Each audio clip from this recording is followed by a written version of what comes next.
Ben, imos continuar. Todo o programa establecido na mañá. Iniciamos o debate, como xa é habitual, cando calquera de ustedes queran facer unha pregunta, diríxanse sin un problema, xa lles asentirán ali con micrófono. Non sei se hai alguna pregunta xa directamente. Faláronse de moitas cousas, moitos términos, entón, bueno, aí temos unha. Gracias. Bueno, más que una pregunta, un comentario. Primero, felicitar a los ponentes porque las dos intervenciones me han parecido fantásticas.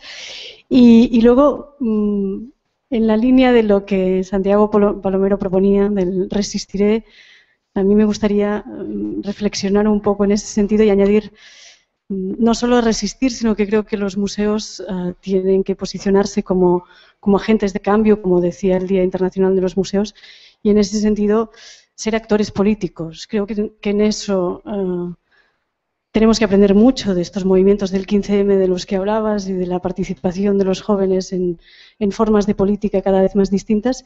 Y creo que, como bien haces tú en tu museo y como están haciendo muchos museos, incidir sobre esta construcción de cuál es el futuro que queremos y hacer propuestas o dejar espacio para que se generen estas propuestas y intervenir en ellas desde la experiencia y desde el conocimiento y desde la memoria es una de las claves fundamentales. O sea, que resistir sí, pero también dar la batalla, ¿no? Sí, eu casi é unha cuestión de orden e por alusións, porque todos os que nos movemos no mundo dos museos coñecemos a problemática que está con esa duplicidade de Museo das Peregrinacións, ou seja, dúas institucións diferentes que levan o mesmo nome e que esa a confusión é total e absoluta, posto que a administración titular do orixinal Museo das Peregrinacións de Santiago é o Estado xestionado pola comunidade autónoma.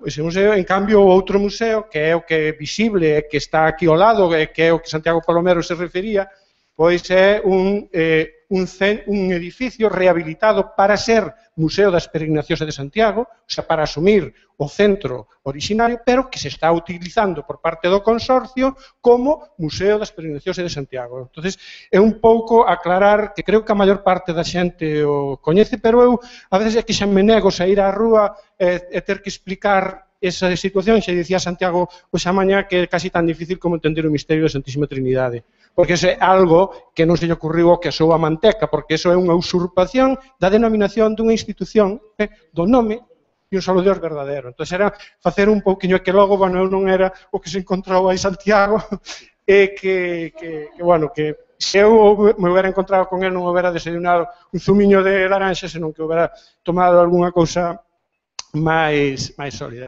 E logo, bueno, aproveitando que estou no uso da palabra, felicitar os dous ponentes porque, bueno, as dúas intervencións creo que foron de moitísimo interese, moi distintas en cuanto a forma e tal, e o que sí quería referirme a de Antonio, que creo que a veces botamos en falta aquí, nas reunións nas que estamos, botamos en falta que haxa alguén doutros por encima, que estean responsables das administracións, porque o que el dixo é un catecismo que todos temos que aprender e todos temos que saber e cumprir, pero é algo que teñen que entender aqueles que toman decisións, os responsables que toman decisións sobre o futuro dos museos, que non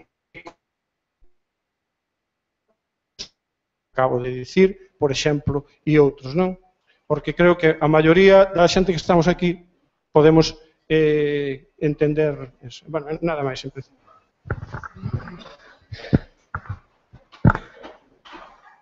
Bueno, a mí sí me gustaría decir algo al respecto, tanto lo que ha dicho Gemma, muchas gracias, Gemma, que yo conozco mucho Girona, tengo allí un museo judío hermano y soy un admirador del Museo del Cine que tú dirigiste.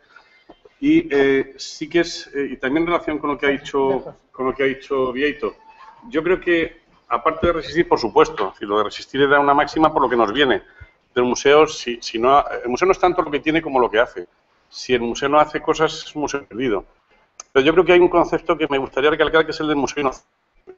Ningún museo es inocente, y el que diga que es inocente miente. Yo siempre digo que dice que no es inocente, yo digo que es de derechas, pero bueno, es otra forma de ver las cosas. Ningún museo es inocente, y la recreación de un museo en Santiago, Santiago necesita un museo de la ciudad, un museo que repiense la ciudad, que enseñe la ciudad a la gente, y que no enseñe solo el fenómeno religioso. El fenómeno religioso es una parte de la ciudad, pero en esa ciudad han pasado muchas cosas. Entonces yo creo que un museo no inocente de Santiago debería contar esas historias que han pasado en la ciudad, muchísimas, y yo creo que en este caso no solo tienes que resistir, sino que hay que procurar que esta ciudad alguna vez recuente su historia desde otras perspectivas. Mi amigo Márquez Villanueva ha escrito un libro sobre el mito de Santiago, y realmente ese libro, estoy seguro de que es un libro casi desconocido en Santiago. Es un libro que es una Biblia en la Universidad de Harvard, donde él ha trabajado, pero estoy seguro de que no es un libro que sea muy conocido en Santiago. Y las tesis sobre el origen y el mito de Santiago, prologadas por Juan Goytisolo, no por casualidad, son unas tesis muy interesantes y muy duras, porque del Santiago matamoros se pasa al mata indios y al mata rojos. Entonces, bueno, y mata españoles, claro. Entonces, es curioso, aunque yo me llame Santiago, también hay que decirlo. Pero, oye, no me quejo, porque a mí me iban a poner Carlos María, que era casi peor. Entonces, yo tuve la suerte de nacer el 25 de julio y dije, bueno, pues dentro de lo que cabe, mejor, yo además si me hubieran puesto a Carlos María hubiera sido mala persona, seguro. Así con Santiago me ha hecho estudiar el mito. Entonces, es verdad, hay que reestudiar, hay que resistir y hay que hacer una apuesta, hay que arriesgarse. En los museos, a mí me ha tocado develar la historia de oprobio y de silencio que había sobre el pueblo judío en España y sobre la memoria histórica de España. No digo ya la de Cataluña, no digo ya la de Galicia. España es un país que no está repensando si es un nacionalismo. Yo siempre digo que todos los nacionalismos, ninguno es inocente. Tampoco el Museo de Historia de Cataluña es inocente. Yo he hecho un artículo criticando el Museo de Historia Nacional de Cataluña porque me parece erróneas algunas apreciaciones. Entiendo que tenga una perspectiva nacionalista, pero no entiendo que haya un neandertal catalán, porque los neandertales somos neandertales. Yo soy un neandertal, no soy cromañón, desgraciadamente. Mi hijo es cromañón, yo soy neandertal. Pero me gusta andar con cromañones para ver cómo viven y eso. Y me gusta también porque que sepan que yo soy, si les falla internet, yo soy un gran cazador-recolector todavía. Ellos tienen que saber lo que yo les puedo salvar la vida. Pero en ese sentido, creo que yo creía que el Museo Arqueológico Nacional se iba a atrever a recontar esa historia. Yo ya lo he visto y no se va a atrever. Va a hacer un museo bonito, con unas piezas, pero a mí me gustan los museos que se atreven, los museos que se arriesgan. Los museos...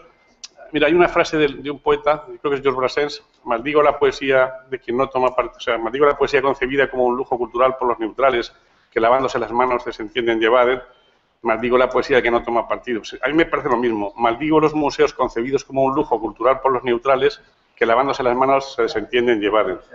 Maldigo los museos que no toman partido hasta mancharse. Celaya, perdón. Cantada por Paco Ibáñez, que cantaba cosas de Georges Brassens y por eso me he confundido. Cargada de futuro. La poesía eterna sale de futuro, dice Paco Ibáñez.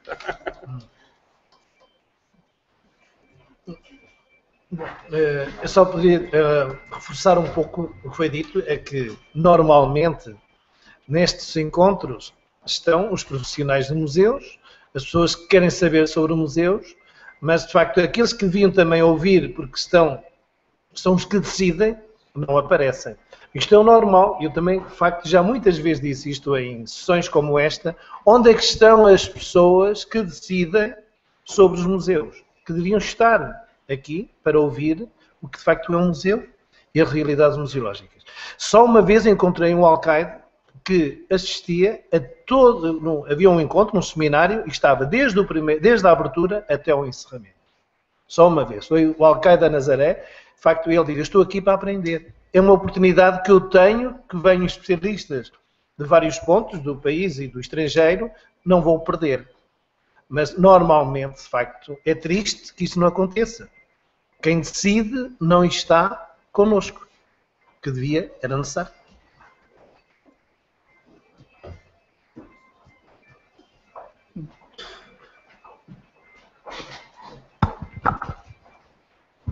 Sí, bo día. Juan Castro, do Concello de Pontevedra. Eu quería xuntar algunhas das cuestións que se falaron hoxe, que agora que me parecen interesantísimas, con algunhas das que se falaron onte, e que teñen que ver coa inxerencia dos que mandan, no sector público, no sector privado, cos recortes irracionais, etcétera, etcétera, recollendo esa idea de resistir, que me parece moi interesante, e tamén me dá medo que, como pasa moitas veces, estes conceptos, estas ideas se queden en salas como esta e non saian de aquí, non? E que non sexa suficiente o traballo que se fai desde unha institución, o Museo de aquí ou o Museo de alá. Entonces, quería preguntarvos, en base a vosa experiencia, que pensades de algo que desde logo boto en falta, que é unha voz máis contundente, unha especie de golpe na mesa, quizáis o estilo do que está facendo o cine español, ¿no? Peleando cada 2x3, chamándolle a cara ao ministro Wert o que hai que chamarlle, etcétera, etcétera.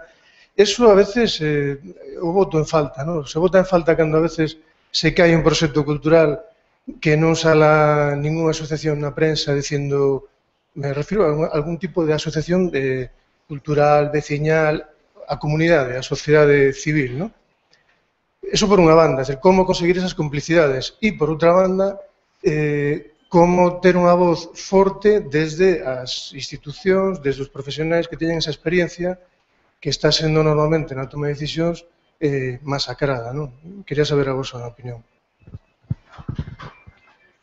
Tienes parte de razón en lo que dices. Mira, es verdad que, por ejemplo, yo conozco bien el caso de Brasil. Tiene una institución que a mí me parece muy importante y que no sé por qué en España yo la veo más necesaria que nunca, es el Foro Nacional de Museos. Ellos, además de reunirse en sus respectivos departamentos, en Río Grande do Sul, Río Grande do Sul, en el área de Sao Paulo, pero hacen una cosa una vez al año que se llama Foro Nacional de Museos. Y que la verdad que yo intenté hacer cuando estuve en el Ministerio, pero no es fácil, porque España, el problema de las comunidades autónomas es que a veces también son recelosas, y yo lo entiendo, del Estado central. Pero yo creo que ahora mismo que las comunidades autónomas tienen realmente las mayores competencias en educación y en cultura, hay cosas que el Estado debería hacer. Y yo creo que una de las cosas que debería hacer es eso. Yo recuerdo cuando en Madrid había algunos cursos, la demanda era muy grande. Yo recuerdo que si se hacía un curso de Comunicando el Museo, a lo mejor teníamos 1.800 peticiones para una sala que tiene 300 plazas, que siempre era un lío. Incluso yo he asistido a algunas con Paco Fariñas, en la que queríamos reventarla leyendo a Rosalía de Castro, pero que éramos gamberros, la verdad, antes de ser jefe de gamberro. Y bueno, a mí no me hubiera importado que me hubieran leído a Rosalía de Castro, a mí me hubiera parecido bien siendo jefe. Entonces, sí que es verdad que yo echo de menos que el Estado haga cosas como esta. Es decir, yo incluso vengo a Galicia ahora, puedo ir a Cataluña, que tiene otros problemas. Yo oigo mucho, porque además cuando estuve de subdirector general de museos tuve que ir a todos los lados y oía muchas sensibilidades. Entonces, me parece que estamos desaprovechando una cosa importante, que es que si para algo sirve Madrid es para reunirse, porque hay aeropuerto y viene todo el mundo, y trenes. Entonces, yo creo que hacer un foro nacional de museos sería pertinente porque es un organismo un poco más fuerte, da más voz a todos, no solo a lo que hagamos hoy en Galicia, sino que de algún modo repercutiría mucho más, y reunir a 1.500 personas que trabajan en museos no deja de ser una llamada de atención para la prensa, para el mundo y también para la defensa, ¿por qué no?, de lo que tenemos derecho a defender, y que probablemente también tenga razón en que no lo estamos defendiendo con la misma fiereza que lo está defendiendo el cine, con la misma fiereza que lo están defendiendo los profesores en Mallorca, contra ese decreto ilógico de trilingüismo por cojones, iba a decir, porque es que no se puede decir de otra manera. Y la verdad es que, sinceramente, creo que ese tipo de cosas sí las podrían hacer. Ya el Consejo Gallego hace lo que puede aquí. Pero yo creo que un gobierno, si se llama nacional, y ahora que está de moda España otra vez, pues España es otro problema. Es decir, ¿por qué no se cuenta España como se debe contar? ¿Por qué los catalanes se enfadan con la imagen? Pues porque no se cuenta. A mí también me molesta mucho que se cuente mal España. Yo, algunos amigos catalanes, les digo que tienen una imagen de España absolutamente equivocada, porque tienen la imagen de la España que les han contado. Es decir, España, es que yo soy de Cuenca, es un sitio al que se duda de su existencia, entonces no soy nacionalista. Y eso me da lugar a tener un criterio más abierto y además, como convivo con el mundo judío, cuya máxima es que el dinero no tiene nacionalidad, pues la verdad es que al final te haces más apátrida. Y en este sentido, creo que hay que aprovechar lo que tienen de bueno las patrias. Y volviendo a lo que tú dices, respuesta, pues sí, haría falta un Foro Nacional de Museos, que lo debería hacer el Ministerio de Cultura y Deporte, y no lo hace. Yo lo intenté, pero y quise hacer un Instituto Nacional de Museología, como el de Alemania, pero la verdad es que pues, en las transferencias, bueno, alguna vez yo tenía en la mesa enfrente a Sierra, por cierto, cuando hacíamos las transferencias, pero bueno, estaba bien tener un amigo enfrente, porque nos reíamos mucho.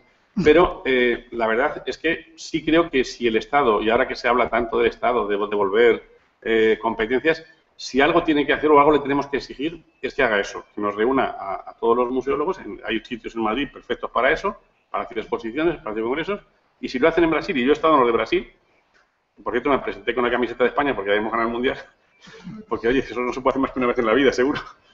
Y no, les conté, así como un poema, les conté la declaración, como declaración de amor por el fútbol de Brasil.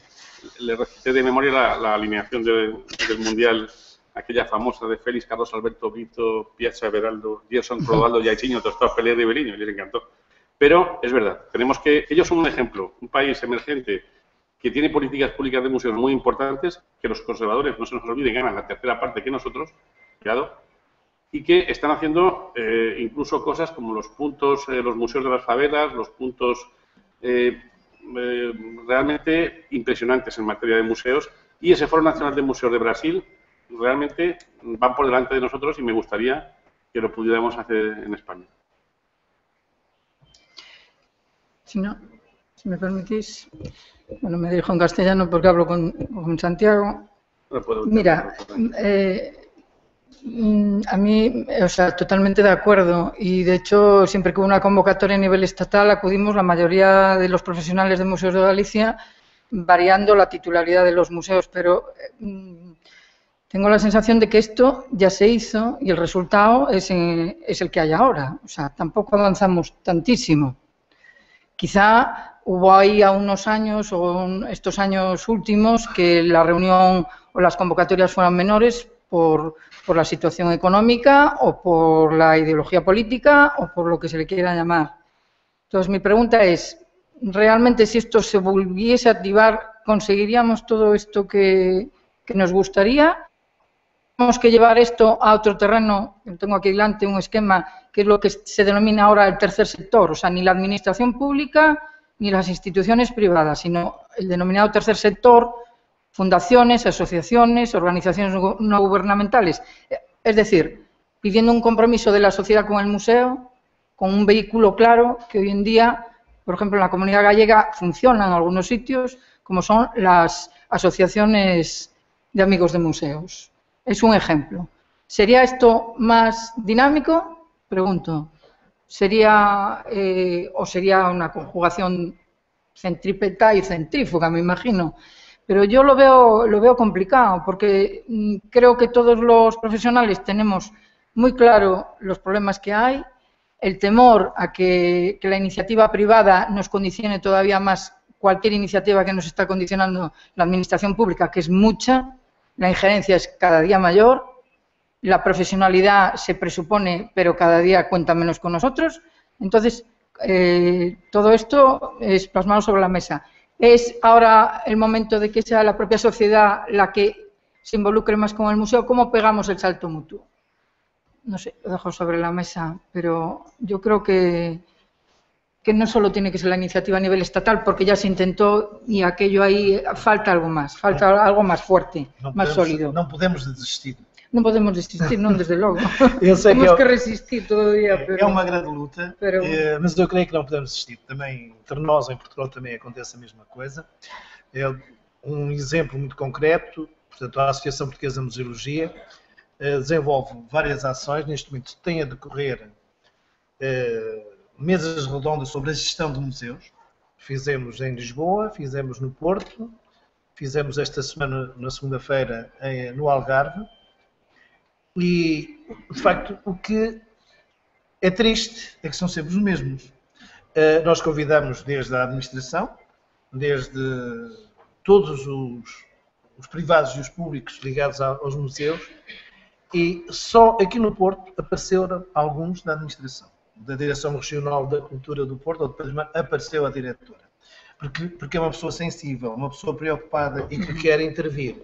De resto, não aparece ninguém, são sempre, como digo, os mesmos, que vêm para aprender, para saber, mas lá está, a administração pública não aparece. Mas acho que não podemos desistir, nós não vamos desistir. Os que vêm aprender alguma coisa, transmitem a mensagem. Esta questão dos amigos do museu também poderiam ter outro papel mais... Eu falo daquilo que eu conheço em Portugal, mais interveniente, mais ativo. Algumas associações dos amigos do museu são, outras é para passear, é para fazer passeios. Tem os grupos também. E depois vão, e não para intervir em termos de ajudar a direção do museu a trabalhar. Eu pertenço a uma associação dos amigos do Museu de Arte Sacra e de Etnologia em Fátima, que é uma liga de amigos do museu ativa. São professores e estão a levar os alunos ao museu, os alunos a inspirarem-se nas obras de arte para depois irem criar. De facto, tem sido extraordinário. Fazem palestras e intervenções com pessoas de idade das casas de idosos que vêm ao museu falar sobre os objetos. Está a ser uma experiência muito interessante. Começou no ano passado, tem um ano, e vai haver mais. Portanto, é possível. Eu costumo dizer, não vamos desistir, porque se formos desistir, também os museus para onde é que vão? Não pode ser. E nós acreditamos que é possível mudar. Já houve períodos melhores, há períodos piores, mas não é a crise que nos pode mover. É isto que eu penso.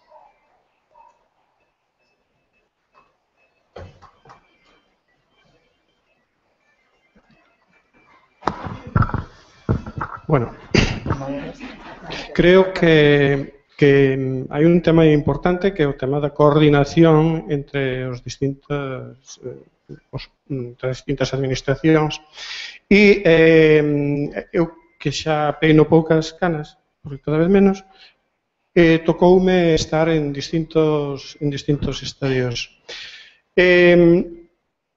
Houbo unha experiencia que creo que foi moi importante hai moitos anos, pois nos anos 87, 88 había que me tocoume, que naquele entonces era xefe de servicio de arqueoloxía, e reuníámonos no Ministerio de Cultura periódicamente, varias veces ao ano, todos os arqueólogos territoriais.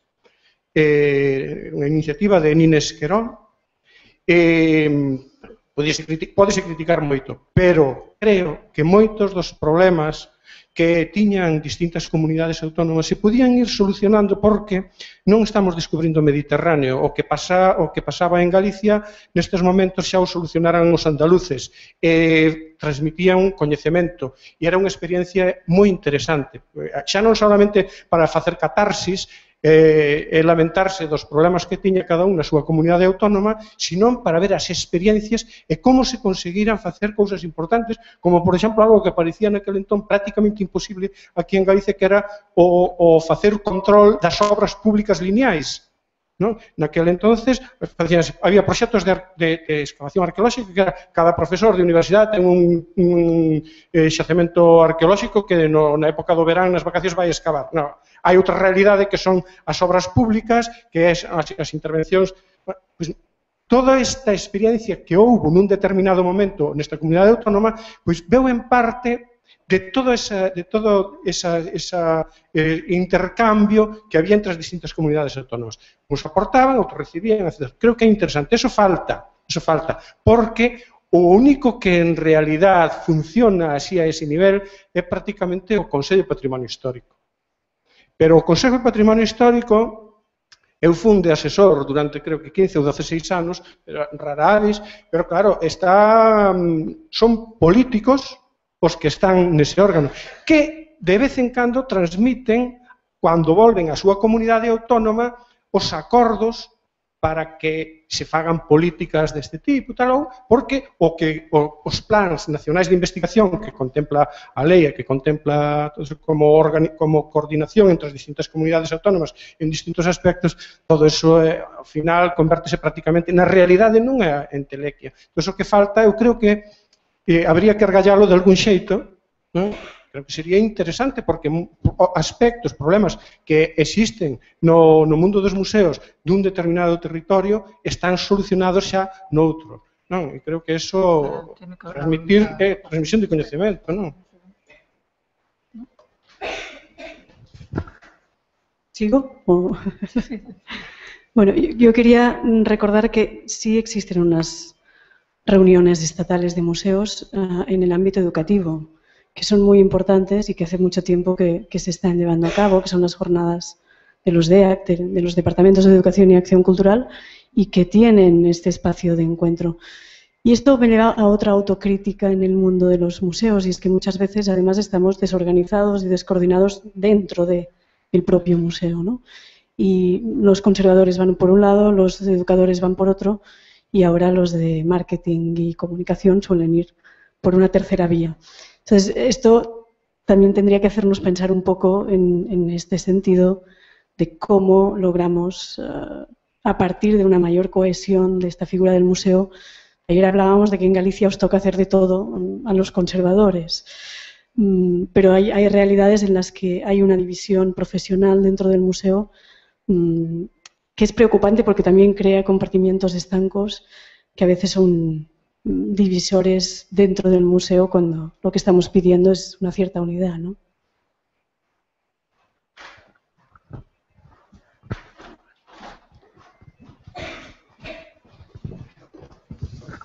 Xa que estamos no bloque temático de sustentabilidade e poderes públicos e sector privado, tomando o fío do que decía Angelines sobre a participación da sociedade en forma de asociacións de amigos, ou variantes, que sei, como a do Museo do Pobo Galego, cos seus socios do padroado, que sosteñen en boa medida unha parte das actividades.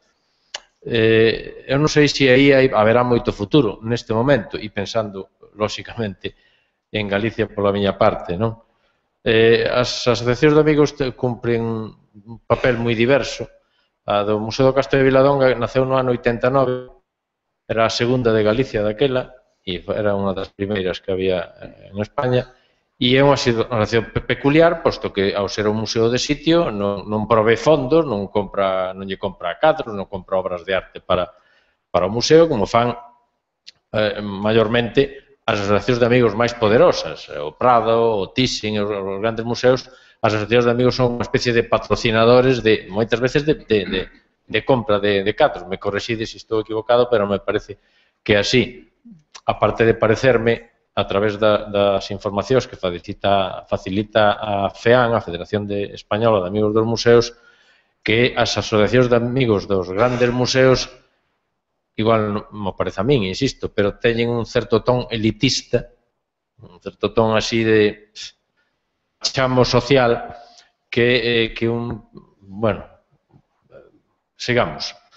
Outras asociacións, en cambio, de museos, e volvo un pouco de sempre, o que vimos falando estes días, de museos de ámbito máis limitado, estou falando de museos provinciais, museos comarcais, museos locais, onde as asociacións son máis pequenas, dan menos cartos, compran menos cousas, pero ao mellor é a solución para moitos dos problemas que agora se están presentando a este tipo de museos, porque non é só de cumprir o papel do voluntariado, que tamén é importante, senón que isto é un perigo e é casi pode chegar a ser unha lacra, se convirten en subsidiarias das administracións e das institucións que son propietarias dos museos. Non, eso é mellor que o faga a asociación de amigos, eso que o paga a asociación de amigos, e tampouco é eso, eu creo que ese tampouco é o papel, Para min o papel impagable da asociación de amigos é eso, ter unha serie de amigos da comunidade que apoian os museos,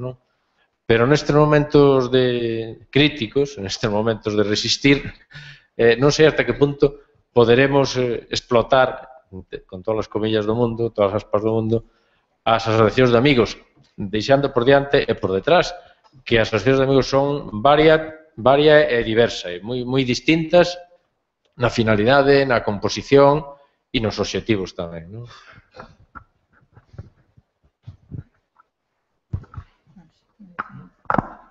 Hombre, la cuestión de la sociedad civil es algo que siempre sale en estas reuniones. La asociación de amigos tiene razón, son un poquito peculiares. Yo conozco bien a la FEAM y, de hecho, pues soy uno de las personas que participaron en su fundación. Éramos muy pocos cuando empezaron los amigos de museos y están bien, tienen que estar. Lo que pasa es que eso no es la sociedad civil, eso es una parte. Es decir, y, por ejemplo, la del Prado, pues probablemente sea la más elitista de todas. Sí. O sea, pertenecer a eso es como tener... Sí, entonces eso es como ser de una cofradía aquí en provincias. En provincias hay que ser de una cofradía y escribir en el periódico para que te tomen en serio, si no, no te... Yo vivo en provincias y sé que hay que hacer esas dos cosas. Yo escribo una columna semanal en un periódico, con seudónimo, eso sí, pero al final la sociedad civil es más complicada. No es que cuando yo he dicho antes, cuando he leído un poco lo del cine, no deja de ser una metáfora de que ahí no salimos. O sea, si lo vemos bien, y el futuro a veces solo se puede ver por el cómic y por el cine, yo creo que, aparte de la autocrítica que ha hecho Gemma de cambiar cosas por dentro, eso está claro que el museo no puede funcionar nada más que en conjunto y en equipo, porque si no, no funciona. Eso es un error, una autocrítica que tenemos que hacer clara. Pero yo creo que es como... Mira, a mí me lo dijo en un congreso de Huelva una chica que era la conservadora del museo de Ayamonte, donde está el Rocío. Me dijo claramente la situación. Era una cosa de financiación. Me dijo, mira, aquí el número 1 se lo lleva la Virgen del Rocío. El número 2, el Club de Almonte de fútbol. Y el número 3 somos todos los demás. Entonces, cada sociedad pone en su lugar lo que quiere. Y si Ayamonte y Almonte y toda esa zona han decidido poner a la Virgen del Rocío en primer lugar, esa tiene apoyo social. Incluso creo que hay una ministra que la cita de vez en cuando para el paro. O sea, que debe ser una Virgen taumatúrgica como Santiago. Entonces, nosotros también tenemos parte de responsabilidad. No es tu caso, porque si tú en un museo de sitio has conseguido una asociación y yo recibía tu boletín y sé lo que habéis hecho, es verdad que los museos también tenemos que ser conscientes de lo que no hemos hecho en relación con nuestra sociedad. Es decir, si tú no le das a la gente cosas de actualidad, si tú abres la puerta y la cierras, por eso decía yo que hay que saltar los muros. Es decir, yo no solo tengo que defender el Museo Sefardí y la misión de defender la cultura hispano-judía, sino que tengo que salir y defender la judería. Si la memoria de esa judería la han borrado los reyes católicos construyendo encima San Juan de los Reyes y haciendo iglesias donde hubo sinagogas y haciendo conventos donde había tal, es duro, pero hay que contarlo. Entonces, yo creo que también tenemos una parte de responsabilidad. Si callamos, porque callamos. Si hablamos, porque hablamos. Pero yo creo que, en el fondo, prefiero decir la verdad y prefiero dar guerra con lo que ha pasado en ese barrio y prefiero poner los colores y que la gente sepa la historia de lo que ha pasado antes que callarme. Y eso te da algunos enemigos también, más que amigos, a veces. Pero yo creo que la sociedad civil, sinceramente, creo que o la traemos con calidad, con verdad, con experiencias auténticas, o realmente, si somos banales nosotros, ¿qué podemos esperar? Otra cosa es que vengan, y yo ya tampoco lo sé. Yo no sé si la sociedad española prefiere a las vírgenes, a los equipos de fútbol, que creo que sí, desgraciadamente, pero bueno, pues tenemos que buscar nuestro lugar. Ese también es nuestro problema. Y yo creo que, en el fondo, también no lo hacemos bien del todo. Entonces, nosotros tenemos que ser los que... lo que yo he dicho antes de que un barrio... O sea, en Brasil esto pasa. Si el Museo de la Favela de la Maré se cerrara, el barrio haría una protesta enorme, porque allí se baila ballet, se hacen cosas, o sea, hay internet. Es un sitio que la comunidad considera suyo. Se llama, a mí me gusta mucho el término latinoamericano, empoderamiento. O sea, la comunidad se empodera de una cosa. Y no es fácil. Yo no siento ese empoderamiento. Lo que siento es que los comerciantes de mi alrededor están viendo a ver si abro más horas para ganar más dinero, luego no ponen un duro en el museo. O sea, cuidado, es una sociedad complicada, pero a lo mejor hay que decirles la verdad. Hay que decirles, señores, ustedes no ponen un duro. Y hay que decírselo. Y hay que ponerle los colores en la prensa y pasar por allí y decírselo. Y yo he sacado dinero así, o sea, mendigando y enfadándome un poco. Pero realmente tenemos que ser nosotros los que pongamos. O sea, si nosotros no nos creemos lo que tenemos, nuestro valor, nadie lo va a creer. Hay que intentarlo. Yo no sé si es fácil o es difícil, y sabiendo que los amigos tienen un lugar en el espacio pequeño pero importante, yo creo que nos falta dar el paso de que la sociedad nos considere algo más que, en mi caso, la gallina de los huevos de oro de la ciudad, que trae 300.000 visitantes al año al museo. Me parece muy bien, pero me gustaría que la ciudad hiciera algo más por nosotros. Posso ainda só umas sigas. Isto, a Associação dos Amigos dos Museus, não substitui o museu, não pode interferir na vida, numa gestão normal do museu. A Associação dos Amigos do Museu será mais uma extensão do museu e da comunidade que se encontra. E que, como a associação, sei lá, dos comerciantes, a associação que não intervém diretamente nas empresas, não é? Ou as associações de empresa existem, que reforçam e ajudam que as empresas possam prosseguir, ir mais longe, mas não substitui os diretores das empresas, não é? Os amigos do museu é a mesma coisa, não são um museu, não interferem no museu, podem colaborar e ajudar a desenvolver atividades do museu. São extensões, mas não têm a ver com a direção. As direções dos museus é que têm que ser, de facto, fortes, unidas, em que a equipa do museu funcione bem. Não pode haver um diretor para ali, um grupo de profissionais para o outro lado, tem que haver uma unidade. Eu tenho assistido, ultimamente, a uma experiência muito interessante. Há muitos museus que só têm um diretor. Conheço em Portugal. Já vários museus só têm um diretor e depois têm o pessoal auxiliar de limpeza, de recepção e mais nada. Mas o diretor quem é? É uma pessoa formada com um mestrado ou um doutoramento já em museologia. Antigamente quem abria o museu era o guarda e que tinha a formação de primária, básica e mais nada. Eu digo, ainda bem que o museu já tem um diretor com preparação e formação na área da museologia. E esses poucos museus que eu conheço que têm esse tipo de direção funcionam. Poderiam funcionar melhor, mas estão a funcionar bem, e eu posso depois contar os casos quais são, funcionam bem, e porque tem um diretor especializado. Para mim a questão que se põe hoje nos museus é a necessidade de pessoas com especialização em museologia. Porque se houver, os museus mudam. Há uma mudança radical dos museus. Se houver gente especializada, mas em Portugal hoje não acontece, a grande parte dos museus está entregue a pessoas que os poderes políticos colocam, e não pela formação. E agora há museus do Estado que já têm pessoas formadas em Direito. Não quer dizer que as pessoas de Direito não tenham menos conhecimento, não quer dizer que tenham menos conhecimento que os outros em Património e Cultura, mas há qualquer coisa que não bate bem. Ter um diretor, uma pessoa licenciada em Direito, um jurista, e não uma pessoa formada em Museologia. Quer dizer, não, há aqui coisas que nos jogam bem. Portanto, se houver, para mim se houver especialistas de Museologia, museus mudam a prática, mudam o rosto. E acho que é isso que é necessário. Isto é a minha maneira de ver. Sí, José Carlos Sierra, del Museo Etnológico de Ribadavia. Bueno, en relación a todo o que se está dicindo e comentando, de alguna maneira, eu creo que o que comentaba Santiago Palomero hai un momento, en relación a que antes de posicionarse o mundo profesional dos museos, primeiro hai que tamén, digamos, facer unha reflexión interna, digamos, eso que se chama unha autocrítica, e ver se realmente, digamos, non só desenvolvemos prácticas, estrategias mínimamente ben orientadas, sino tamén, si de alguna maneira, evidentemente, temos unha idea clara, un posicionamento claro frente aos poderes, neste caso públicos, dos que dependemos, para, digamos, desenvolver a crítica ou a demanda necesaria. De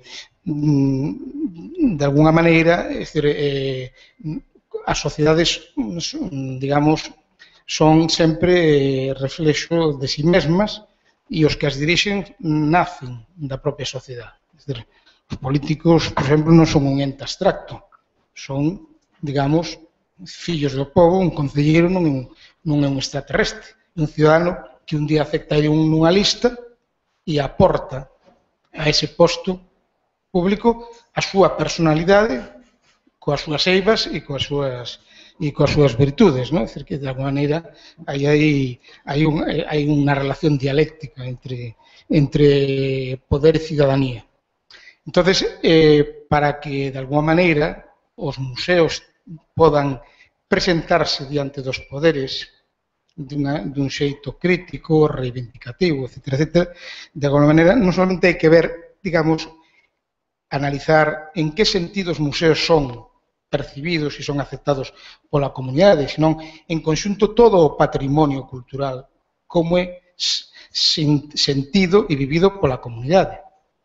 Onte falábamos precisamente do tema das coleccións das dúas caixas, todos somos conscientes, polo menos os que estamos aquí, da importancia dese patrimonio, pero evidentemente saliron 4 cousiñas nos medios recientemente sobre o futuro dese patrimonio, pero non hai unha sensibilidade social para valorar a importancia dese patrimonio e, sobre todo, para valorar os riscos que tería que ese patrimonio deixase de pertencer á sociedade da que procede. Porque, a fin de contas, ese patrimonio está adquirido co diñeiro dos depositantes dunha institución social, financiero-social, semipública como son as caixas, e históricamente dos diñeiros depositados polas remesas de moitos emigrantes. É dicir, que de alguna maneira ese é un patrimonio público da sociedade galega indiscutible, pero realmente hai flota no ambiente, nesa sociedade civil da que tanto falamos, flota esta cuestión. Evidentemente, se non flota esa cuestión, moito menos flotan os museos, que son elementos moito máis parcelarios dentro do conxunto do patrimonio cultural e por riba cunha historia moi feble e moi recente neste país, o tema dos museos. E a sociedade civil, que a fin de contas é unha noción que ven dunha figura como Antonio Gramsci e da súa teoría sobre a hexemonía e a subalternalidade, que nos di que a sociedade está segmentada en grupos de intereses, de sensibilidades, de clases diferentes. Evidentemente, cando non por ese fluxo de hexemonía e subordinación non emerxe unha preocupación por un patrimonio que non somente sea a identidade e a memoria, sino que, digamos, o produto de como se foi modernizando en alguna maneira esa sociedade para conseguir e para obter e facerse con ese patrimonio. Se eso non funciona, evidentemente, algo é moi difícil, digamos, orientar os posicionamentos. E de cara ao que decía Santiago Palomero, de a necesidade dun foro, para que evidentemente, en teoría, non sería indiscutible e sería necesario, pero xa non diría un foro a nivel español, son un foro ibérico, porque evidentemente temos moitas circunstancias comuns. Ya tenemos reunión España-Portugal, cos veciños portugueses, e hai relacións entre os centros, entre as persoas, entre os profesionais, pero evidentemente é unha situación en que ambos dous estados en estes momentos están atravesando por procesos económicos, sociais e políticos bastante análogos. E, evidentemente, en ese sentido tamén dá unhas certas posibilidades de concomitancia e de comunicación. Tienes razón que ponerle foro ibérico es más bonito, además. Pero, en principio... Y más interesante.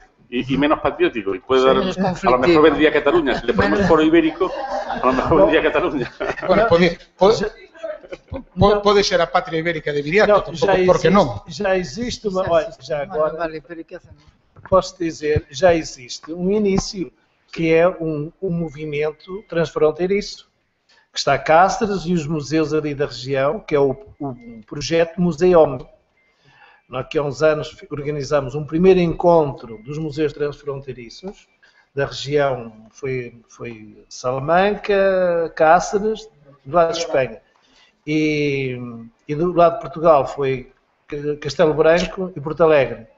E agora reiniciou-se novamente este movimento, já reuniu no ano passado, que são os museus transfronteiriços. E é um movimento que eu creio que está para andar. O João Valadez de Cáceres está com muita coragem, isto a nível de Espanha, e de Portugal, a Aida, que é o diretor do Museu de Castelo Branco, também estão a chefiar bem este projeto. Portanto, e agora podemos alargar a todas as outras regiões de Espanha, portanto, e as outras regiões do país. Portanto, o início já está traçado, a fronteira já está conquistada. Portanto, vamos para a frente. Sí. Y a Asociación Portuguesa de Museología también está envolvida en eso. Yo creo que el debate, Sierra, es, yo creo que lo ha dicho también él, es si queremos hacer ciudadanos, o sea, gente cívica, o si queremos hacer eso que llaman ahora emprendedores, o gente que no piensa y solo gane dinero. Yo siempre digo que los emprendedores ya están, que vayan a los mercados de los gitanos y eso sí que son más emprendedores que nadie. No sé por qué tienen que crear emprendedores cuando esos tipos ahí se ganan la vida. Deberían hacer a estos profesores de estos emprendedores que quieren hacer. Y luego la realidad es dura, porque, a ver, si nosotros, lo decía el ministro otro día, es que esta es una huelga política. Hombre, es que usted no sabe griego. Política viene de polis, que es ciudadanía. Politique es el arte, es decir, la ciudadanía tiene, claro que es política. Usted es el que no es político, porque realmente no sabe dónde viene la palabra ni tiene ni idea de que polis significa ciudad. Claro que es todo lo que hacemos es político, nada es inocente. Y yo creo que la clave es eso, hacer ciudadanos que piensen o hacer consumidores. Y yo creo que unos vamos por un lado y otros van por otros. Y esto es lo que tenemos que dilucidar cuando votemos. Si votamos por los consumidores, por ser consumidor, que a mí no me importa ser consumidor, o si votamos por ser ciudadanos, que yo creo que eso es lo que habría que... Y los museos hacemos ciudadanos si nos dejan, por eso estamos resistiendo para hacer ciudadanos. Yo creo que hay que diferenciar a necesidades y a voluntades donde... Sí. Bueno, creo que el debate es muy interesante y que estamos llegando un poco al eje de la cuestión. ¿Por qué los ciudadanos no salen en defensa de los proyectos culturales? ¿No? ¿Por qué no? ¿Por qué somos los terceros? Bueno, entre otros. Entre otros. Creo que hay un ejemplo en relación a esto que me parece interesante ahora traer aquí. Nosotros estamos trabajando mucho en temas de cooperación internacional. Como ustedes saben, en cooperación internacional hay un consenso que se llama Objetivos del Milenio, que es un poco el mínimo acuerdo internacional en cuáles son los indicadores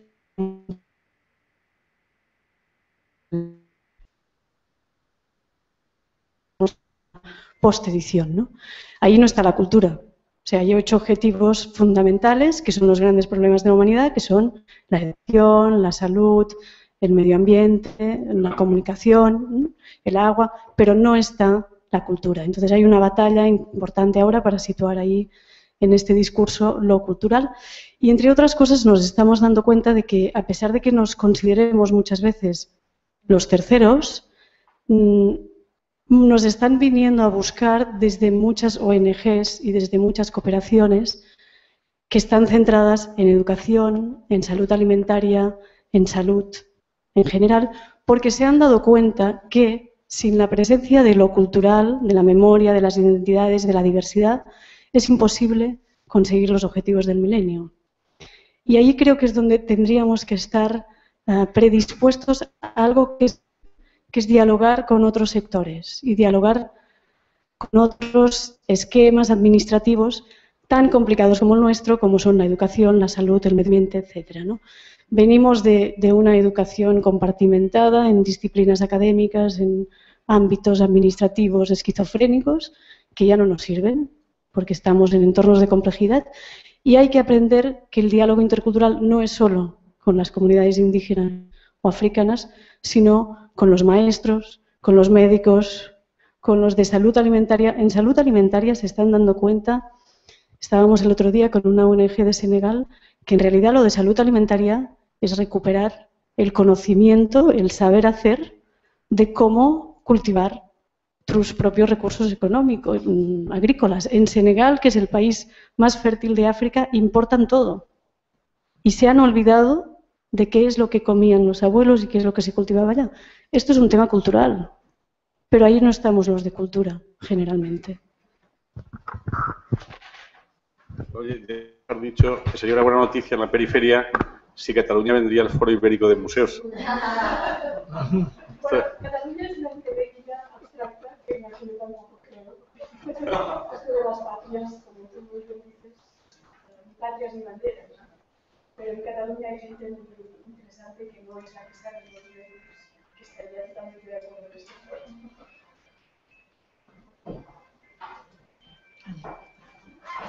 Al foro tendría que venir el gaitero, seguro, vamos. Hombre, si no, no tenemos ambientillo de fondo, ¿no? Estamos todos con dolor de cabeza. Que si no, dice Sierra que si no. Pero si se turnan, si son tan seguros. Perdón, quero volver dar a lata sobre as coleccións de arte das caixas. Perdón, Sierra dice que non existe sensibilidade pública, sensibilidade cívica, a hora de contemplar o problema do destino desta colección. Sin embargo, non hai sensibilidade cívica, pero parece que o país se desentende dese problema. Pero sí hai plataformas que sí ten esa inquietude e que ahora mesmo está aquí presente. Esta plataforma que constituímos nós, ahora mesmo, somos un colectivo moi sensibilizado ante ese problema. Este colectivo non ten logo capacidade de transmitir a esa sociedade inerte esa inquietude, esa preocupación. Non? Como tal plataforma poderíamoslo facer. Activar esa inquietude cívica.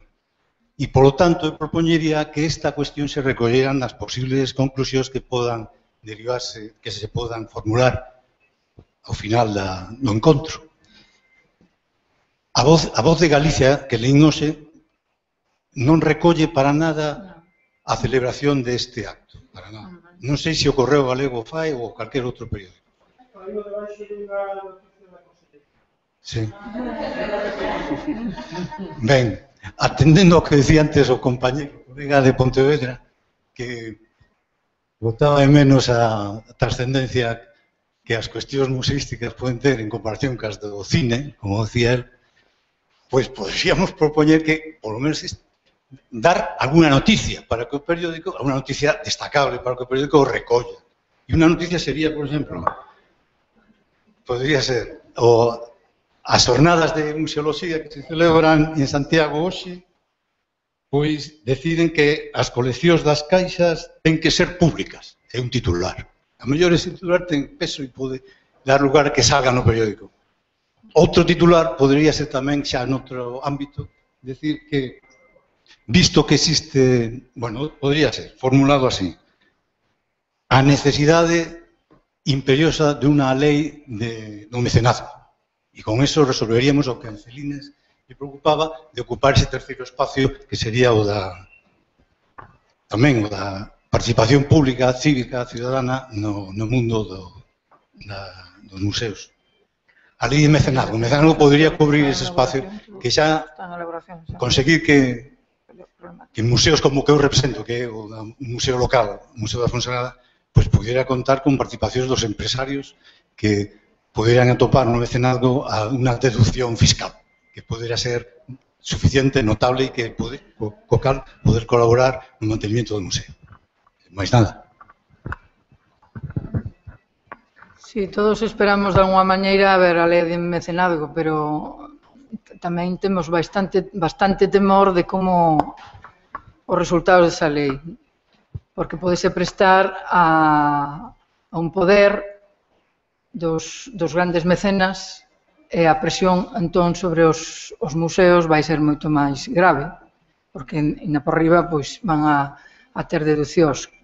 Pode ser que a obligación de cara a esta xente aínda sea maior, por a exigencia dos profesionais dende a propia administración sexa moito maior, para, quero dicir, para ceder ante eles o que eles presupoñan que queren nos museos.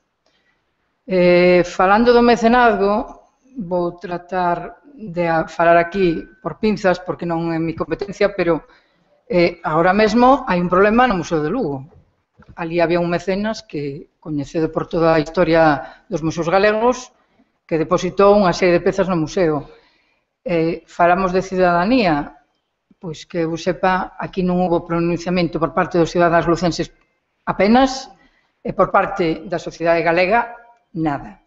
Por parte dos que estamos aquí nos museos, tampouco. Entón, a primeira crítica ten que ver hasta onde nos apoiamos mutuamente cando se tratan de temas de patrimonio.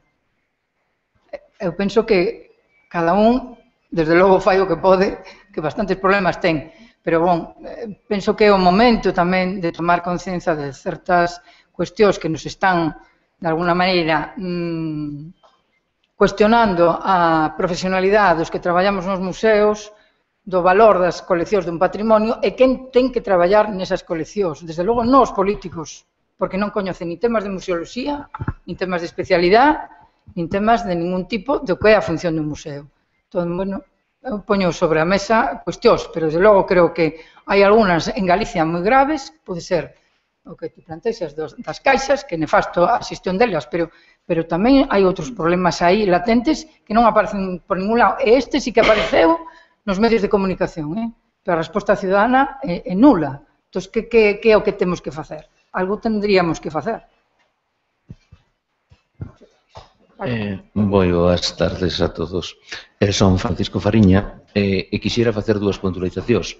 Primeiro, xa temos unha experiencia histórica sobre o que supoñen as coleccións públicas conseguidas con recursos públicos ao largo dos anos, porque eu lembro a venda de Telefónica, a privatización de Telefónica. Tiño a colección.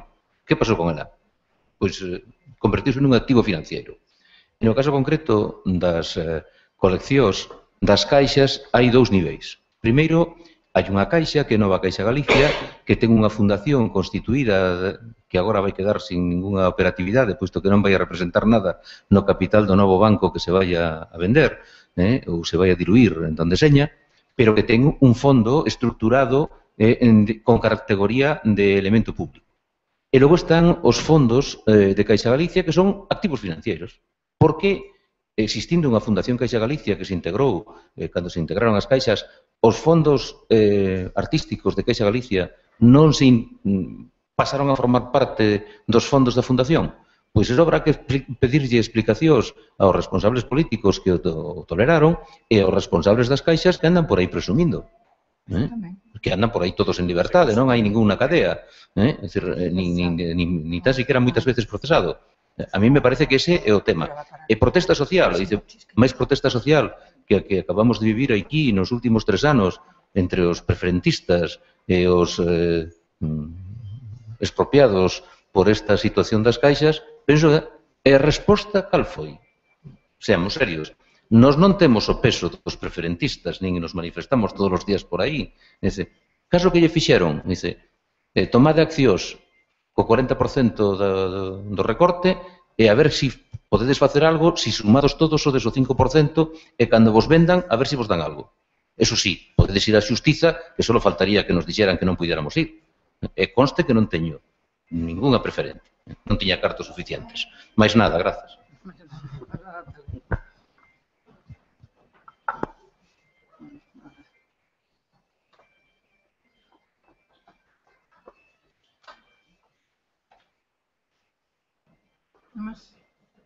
Alguna cousa máis? Nada.